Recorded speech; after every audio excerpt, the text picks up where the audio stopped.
अस्सलाम वालेकुम व्यूअर्स, कैसे हैं आप सब लोग। आज हम आपके लिए बहुत ही ज़्यादा मज़ेदार रेसिपी लेकर आए हैं। जैसा कि आपने पिक्चर में देख लिया होगा, जी हाँ, सिर्फ आधा किलो चिकन के साथ आप ढेर सारे नगेट्स बना सकते हैं। इस रेसिपी को स्टेप बाय स्टेप फॉलो कीजिए और प्लीज़ कोई पार्ट मिस मत कीजिएगा। तो चलिए चलते हैं रेसिपी की तरफ।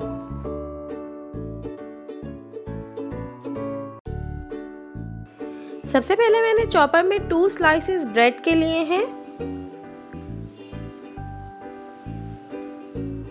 इससे बहुत अच्छी बाइंडिंग हो जाती है। इसे हम चॉप कर लेंगे।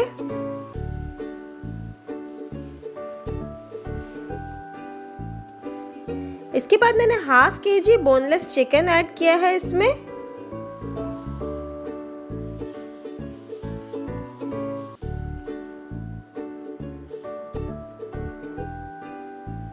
Two teaspoon soya sauce add कर रहे हैं इसमें।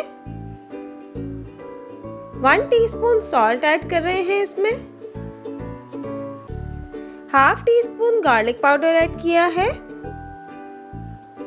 हाफ टीस्पून काली मिर्च पाउडर ऐड किया है। 1 टीस्पून पेपरिका पाउडर ऐड किया है। अब इसे अच्छे से चॉप कर लेंगे।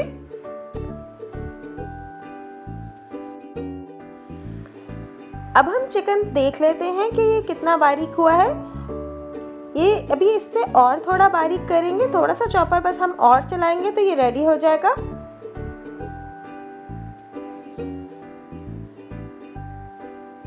जितना अच्छा आप इसे बारीक चॉप करेंगे उतना ही अच्छा टेक्सचर आएगा नगेट्स का।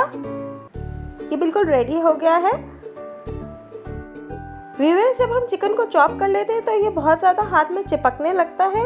इसकी ट्रिक ये है कि आप इसके अंदर थोड़ा थोड़ा सा ऑयल मिक्स करते जाएंगे और इसे अच्छे से गूंदेंगे जिस तरह हम आटे को गूंदते हैं। तो एक वक्त ऐसा आएगा कि इसकी कंसिस्टेंसी इस तरह की हो जाएगी कि ये हाथ पे चिपकेगा नहीं ऑयल की वजह से, और ये आसानी से हम इसे शेप कर सकेंगे। हमने 1 टेबलस्पून ऑयल इसमें और ऐड किया है ताकि ये इस तरह से हमारे हाथों में चिपके नहीं और हम इसे अच्छे से शेप कर सकें। नगेट्स का शेप करने से पहले आप अपने हाथों पे भी अच्छे से ऑयलिंग कर लें ताकि आपको उसमें प्रॉब्लम ना हो।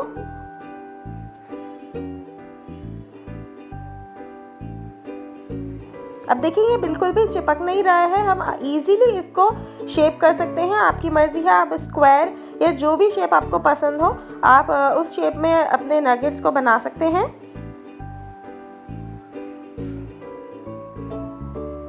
इसके बाद मैंने एक अंडे में तकरीबन 1/3 कप दूध ऐड किया है। इसे अच्छे से हम फेंट लेंगे। जब हम मिल्क ऐड करके कोटिंग करते हैं तो इससे बहुत ही ज़्यादा फ्लफी नगेट्स बनते हैं। मैंने ऑरेंज ब्रेड क्रम्स लिए हैं। आपके पास अगर वाइट या ऑरेंज दोनों में से जो भी अवेलेबल हो आप वो ले सकते हैं। अब चिकन को पहले अंडे और दूध में डिप करेंगे, उसके बाद इसे ब्रेड क्रम्स में कोट करेंगे। देखिए कितना इजीली हमने नगेट्स रेडी कर लिए हैं।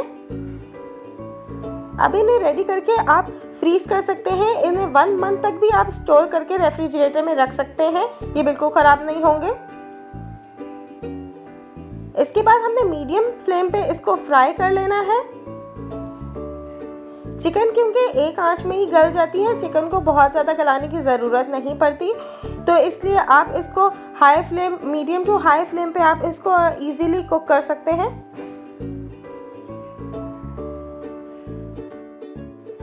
ये बाहर से बिल्कुल क्रिस्पी और अंदर से बिल्कुल सॉफ्ट और स्पंजी नगेट्स बनेंगे। देखिए अच्छा सा कलर आ चुका है और हम नगेट्स को निकाल रहे हैं। मज़ेदार चिकन नगेट्स तैयार हैं। अगर आपको हमारी रेसिपीज पसंद आ रही हैं तो लाइक, शेयर और सब्सक्राइब करना बिल्कुल ना भूलिएगा।